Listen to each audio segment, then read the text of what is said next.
Dans cette partie du chapitre sur les polynômes, nous allons dériver des polynômes.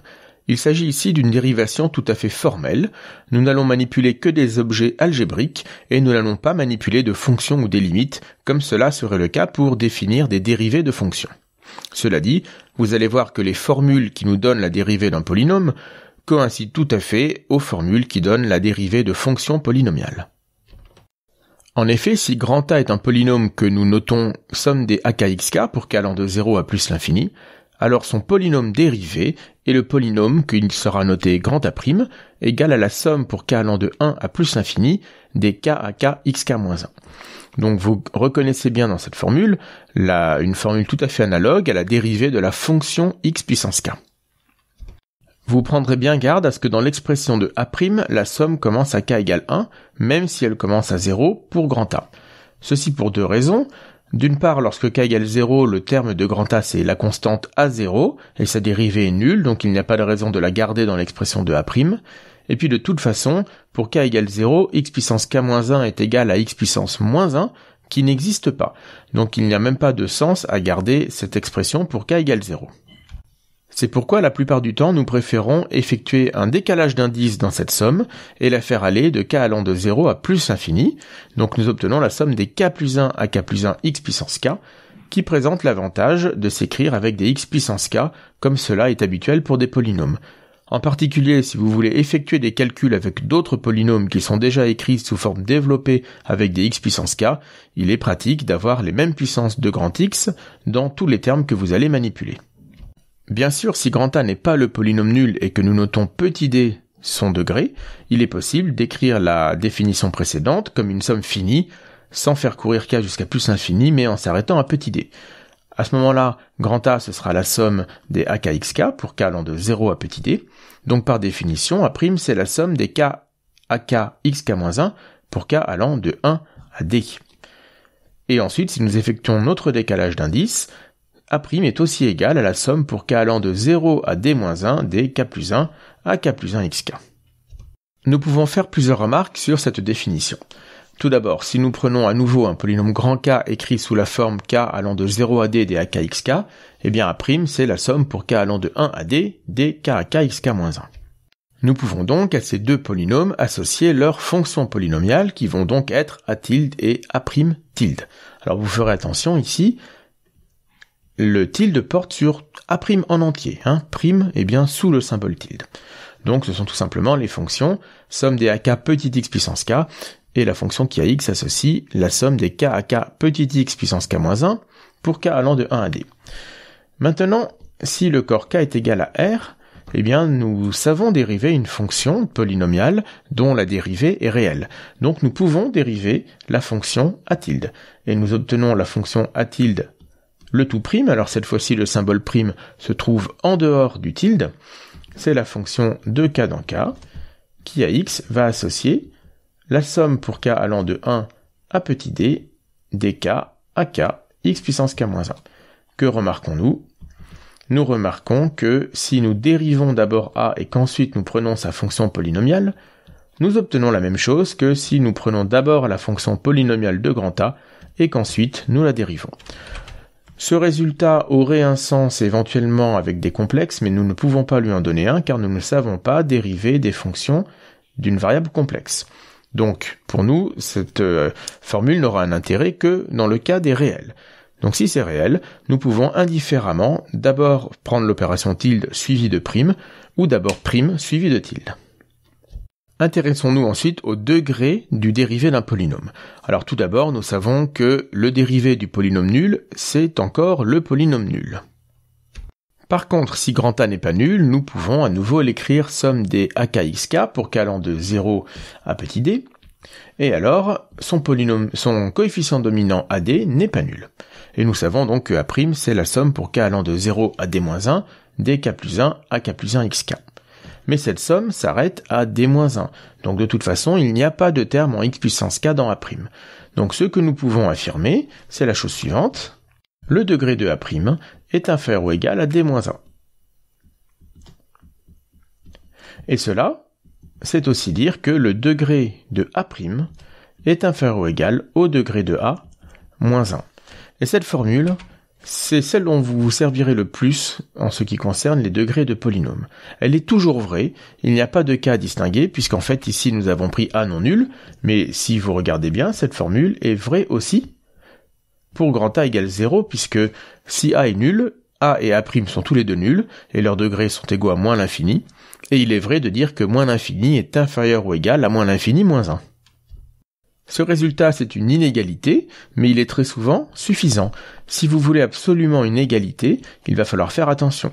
Parce qu'ici, si D est inférieur ou égal à 0, le coefficient dans A' qui est a priori de plus grand degré, c'est le coefficient D indice AD. Et il est nul.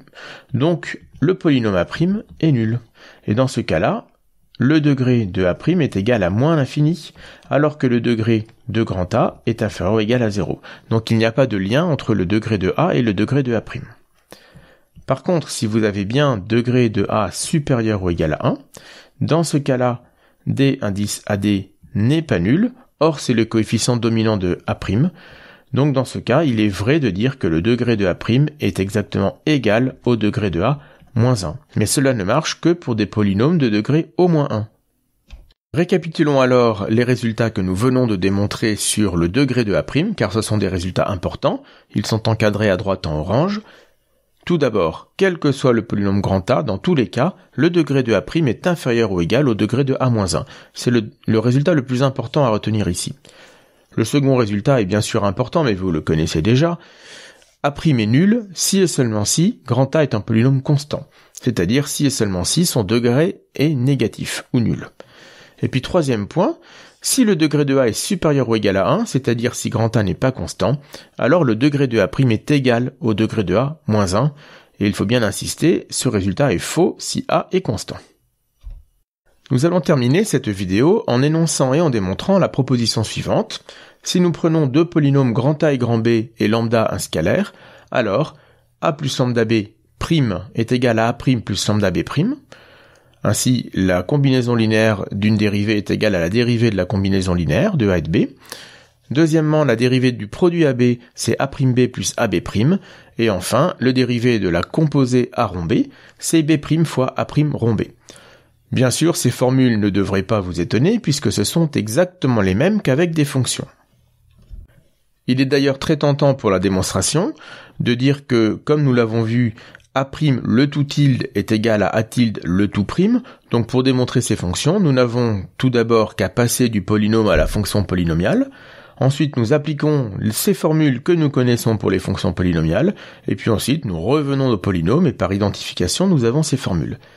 Il y a tout de même un piège, c'est que l'identification entre A' tilde et A tilde prime ne marche que lorsque K est égal à R, comme nous l'avons dit. Or, le résultat que nous donnons ici, cette proposition, elle est vraie aussi pour K égale à C. Donc, si nous avons une démonstration qui ne marche que dans le cas K égale R, eh bien cela ne convient pas. Donc, nous allons donner une démonstration qui marche dans tous les cas, aussi bien pour des réels que pour des complexes. Je ne détaille pas ici la démonstration du point numéro 1 qui est détaillé dans le PDF du cours et qui ne présente absolument aucune difficulté. Il suffit d'appliquer directement la définition à A plus lambda B et de séparer la somme en deux et vous aurez les résultats sans aucune peine. Je vais donc commencer par le point numéro 2. Comme souvent dans ce genre de démonstration, nous allons la faire en plusieurs étapes. Tout d'abord, nous allons commencer par démontrer ce résultat lorsque A et B sont tout simplement des monômes. Donc lorsque l'on peut écrire A sous la forme x puissance i et B sous la forme x puissance j. Dans ce cas-là, nous allons distinguer plusieurs sous-cas. Tout d'abord, si i est égal à 0. Alors dans ce cas, grand A c'est le polynôme 1, et donc A' est égal à 0. Donc, le dérivé de AB le tout prime, eh bien, c'est la même chose que le dérivé de B'. Donc, c'est bien A'B plus AB', puisqu'ici, nous avons bien dit que A' était égal à 0 et que A était égal à 1. Donc, la formule est bien vérifiée dans ce cas. Bien sûr, si J est égal à 0, par symétrie du rôle de A et de B, nous avons exactement le même résultat. Enfin, lorsque I et J sont tous les deux plus grands que 1, alors la dérivée du polynôme AB, c'est le dérivé, il vaut mieux dire le dérivé, puisque c'est le polynôme dérivé, c'est le dérivé de x puissance i plus j. Or, nous savons que cela est égal à i plus j fois x puissance i plus j moins 1. Or, si nous calculons a'b plus b'a, nous obtenons i fois x puissance i moins 1 fois x puissance j, plus j fois x puissance j moins 1 fois x puissance i, et si nous rassemblons tous ces termes, nous obtenons exactement i plus j, puisque en facteur, nous allons bien avoir x puissance i plus j moins 1. Donc une fois avec i, une fois avec j, donc i plus j fois x puissance i plus j moins 1, et cela est bien égal à a, b, le tout prime. Donc dans le cas où a et b sont des monômes, nous avons démontré la formule. Passons alors au cas général en écrivant grand A sous la forme somme des AKXK et grand B sous la forme des BKXK. Dans ce cas, le polynôme grand A fois grand B, nous pouvons l'écrire comme la somme pour i allant de 0 à plus infini de la somme pour j allant de 0 à plus infini dai fois bj fois x puissance i plus j. C'est un calcul que nous avons déjà vu au début de ce chapitre. Donc si nous voulons le dériver, il va falloir dériver toute cette somme. Comme c'est une somme, nous pouvons utiliser le point numéro 1 qui nous indique que nous pouvons passer le signe prime à l'intérieur du symbole somme, en quelque sorte. Cela signifie que l'opération de dérivation est linéaire d'ailleurs. Donc le dérivé de a fois b, c'est la somme de tous les aibj fois le dérivé de x puissance i plus j. Or, dérivé x puissance i plus j, nous venons d'en voir la formule juste avant. C'est égal à la somme pour i allant de 0 à plus infini de la somme pour j allant de 0 à plus infini dai bj fois xi prime, x puissance i prime fois x puissance j plus x puissance i fois x puissance j prime. Cette somme, nous allons la séparer en deux. Premier morceau, la somme sur i. Alors juste pour gagner un peu de temps, je me contente de mettre en indice l'indice de la somme, donc ici petit i, je n'écris pas allant de 0 à plus infini, ce qui sera ici toujours le cas dans la suite. Donc c'est la somme sur i de la somme sur j, dai bj fois xi prime fois x puissance j. Plus pour le second morceau, la somme sur i de la somme sur j, dai bj fois x puissance i fois x puissance j prime. Maintenant nous allons, pour continuer, effectuer l'opération inverse de celle que nous avons effectuée ici dans la première égalité de ce calcul au tout début. Cette première somme, nous allons l'écrire comme un produit de deux sommes, puisqu'ici tout est séparable, il y a bien déterminant i fois déterminant j. Donc c'est la somme sur i dai x puissance i prime fois la somme sur j dbj x puissance j. Et évidemment, nous faisons la même chose avec la deuxième somme, c'est la somme sur i dai x puissance i fois la somme sur j dbj x puissance j prime. Nous réutilisons le point petit i, mais dans l'autre sens. Dans cette première somme, j'ai une combinaison linéaire de dérivées, et bien c'est la dérivée de la combinaison linéaire, c'est-à-dire que c'est la somme sur i dai x puissance i le tout prime, fois la somme sur j dbj x puissance j, pareil pour le second morceau, c'est la somme sur i dai x puissance i fois la dérivée de la somme sur j dbj x puissance j, et nous retrouvons exactement ce que nous voulions, à savoir a'b plus a'b'. Voici pour la démonstration du second point. Pour la composition, nous allons commencer par montrer par récurrence que quel que soit l'entier petit k supérieur à 1, alors la dérivée de a puissance k, c'est k fois a' fois a puissance k-1. Nous allons maintenant montrer par récurrence que pour tout k entier naturel plus grand que 1, le dérivé de b puissance k, c'est k fois b' fois b puissance k-1. Donc je rédige cela assez rapidement puisque ce n'est pas très compliqué. Déjà pour k égale 1, eh bien dériver b puissance 1, c'est pareil que de dériver b, et cela c'est bien 1 fois b' fois b puissance 0, puisque nous savons qu'un polynôme puissance 0 est toujours égal à 1.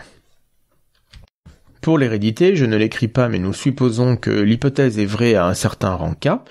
Il va donc falloir démontrer l'hypothèse de rang K plus 1 et donc dériver B puissance K plus 1. B puissance K plus 1, nous allons l'écrire comme un produit, c'est B fois B puissance K. Donc avec le point numéro 2, dériver cela, c'est obtenir B' fois B puissance K, plus B fois la dérivée de B puissance K, mais par hypothèse de récurrence, cela c'est K fois B' fois B puissance K moins 1. Nous obtenons donc une fois B' fois B puissance K dans le premier terme de cette somme, et le deuxième terme, si nous le développons, c'est exactement K fois B' fois B puissance K. Donc au total, K plus 1 fois B' fois B puissance K, ce qui montre bien que la propriété est héréditaire. Passons donc maintenant au cas général. A rond B, nous voulons le dériver. A rond B, c'est la somme pour K allant de 0 à plus infini des AK B puissance K. Nous voulons dériver tout cela, nous allons encore utiliser le point petit 1, nous voulons dériver une combinaison linéaire, eh bien c'est égal à la combinaison linéaire des dérivés. Donc la somme des AK fois B puissance K prime. Utilisons maintenant la récurrence que nous venons de démontrer. Cela, c'est la somme pour K allant de 0 à plus infini des AK fois K fois B' fois B puissance K moins 1. Mais alors, bien sûr, il s'agit de faire attention, comme nous l'avons dit auparavant, cette somme ne va donc pas commencer à 0, mais elle va commencer à 1, parce que le terme pour K égale 0, c'est B puissance K, qui vaut 1, et donc sa dérivée est nulle. Et si nous gardons une somme qui commence à 0, eh bien nous faisons apparaître ici un terme en B puissance moins 1, qui, comme nous l'avons déjà expliqué, est problématique. Dans cette somme, le terme en B' ne dépend pas de K, donc nous allons le mettre en facteur de toute la somme, et il nous reste la somme pour K allant de 1 à plus infini des K AK fois B puissance K moins 1. Or, dans ce dernier terme, nous reconnaissons exactement A' rond B. Donc nous obtenons bien B' fois A' rond B, ce qui était le résultat voulu. Nous avons donc démontré cette proposition. Je vais finir cette vidéo par une remarque courte. Est-ce qu'il est autorisé d'écrire 1 plus x moins 2x carré plus x3 le tout prime? Non. Et nous vous avons déjà expliqué très souvent que cela était une horreur.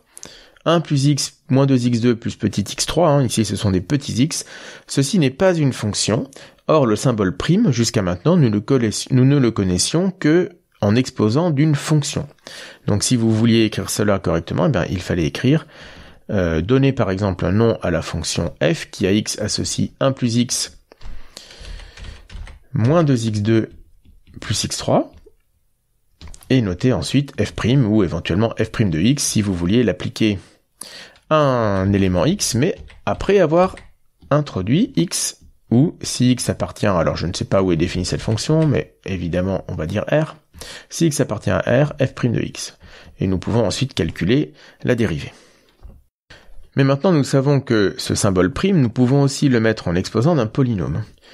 Est-ce qu'il est autorisé d'écrire 1 plus grand x moins 2 fois grand x2 plus grand x3 le tout prime? Eh bien cette fois-ci, oui.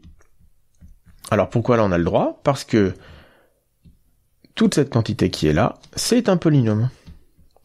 Il n'y a pas de problème, puisqu'il n'y a pas de variable à introduire, un polynôme n'a pas de variable, grand X est une indéterminée, enfin c'est l'indéterminé, c'est un polynôme particulier, et donc 1 plus x moins 2x2 plus x3, ce n'est rien d'autre qu'une combinaison linéaire de polynômes, donc c'est un polynôme, et nous avons le droit de le dériver directement. Donc attention, nous allons souvent écrire des primes comme ceci en exposant de toute une expression dans ce chapitre sur les polynômes, cela est tout à fait autorisé, mais cela ne veut pas dire qu'à partir de maintenant, vous avez le droit de le faire pour des fonctions avec des petits x. C'était interdit avant et ça reste interdit après, et j'espère que vous avez bien compris les raisons qui mènent à cette interdiction.